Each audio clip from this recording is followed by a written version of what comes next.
Shield Bearer is a common from 1995's Ice Age. Alright, you know what? That's it. It's gonna happen. I'm gonna teach you how banding works. Banding is an ability that changes how damage is assigned in combat. It represents your duders working in a nice little combat unit together. When you declare attackers, you can have any number of creatures with banding and up to one without banding attack as a band. If you want to stick a Shield Bearer, a Banalish Hero, and a Charging Monstrosaur in a band, you can do that. You can also have multiple bands attacking. So if you want to have that first band and then also a second band of 3 pikemen, you can absolutely do that. But they can't be part of more than one band. You can't Mrs. Doubtfire between bands. Bands only last for that combat, so next turn you can split the band up however you want. You can even get the band back together if you want. A band all has to attack the same thing. It's like they're in a van together. You can't split them between a player and another player or planeswalker.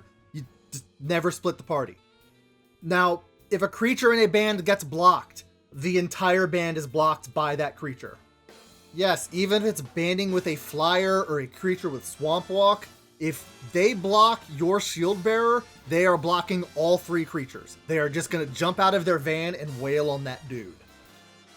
Now, that's a pretty big incentive for them to not block, but blocking has another effect. The attacking player gets to divide the combat damage among the attackers. That is, if you block my 5/5 Charging Monstrosaur, who is banded with a Shield Mate, with your own 5/5, I'm going to divide the damage so that my Shield Mate takes 2 of the 5, and the Monstrosaur takes the other 3, letting my whole band survive, and they just beat the tar out of yours. Even better, if I have a creature with protection from red in the band, I can put all 5 damage from your red 5/5 onto that, and then everybody on my side survives.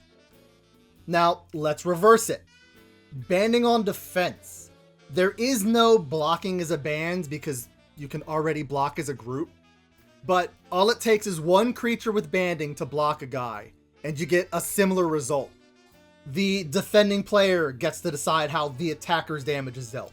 So if you want to throw 4 Banalish Hero in front of a Crawworm, you can have the Crawworm deal all of its damage to 1 hero and save the other 3. This is especially effective with blocking Tramplers, as you can have the Trampler assign all of its damage to the creature, even if it would normally deal excess damage to you. You are just keeping it on that creature. If a creature with banding blocks an attacker with banding, well, you get to decide how each other's damage is divided. It's wacky and convoluted. Important things to remember. Once a band is formed, for that combat, the band will stay together, even if you remove banding from all the creatures with it. You won't get the damage dividing ability, but they will all still be blocked as a band. Banding does not let creatures in a band share an ability.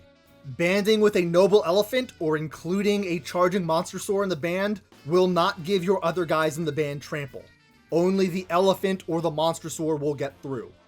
Even if the Noble Elephant is banded with a Dragon, if the Elephant is blocked, the Dragon cannot push its damage through. If you somehow remove a creature in a band from combat, it will also remove it from the band. It won't suddenly jump back into the fray to help its friends out. Banding is a very potent ability, but it's also very complicated, which is the primary reason it's not used anymore. Anyway, this ends my explanation for banding. Now you may or may not know how banding works. Stay tuned for another time when I explain how bands with other works.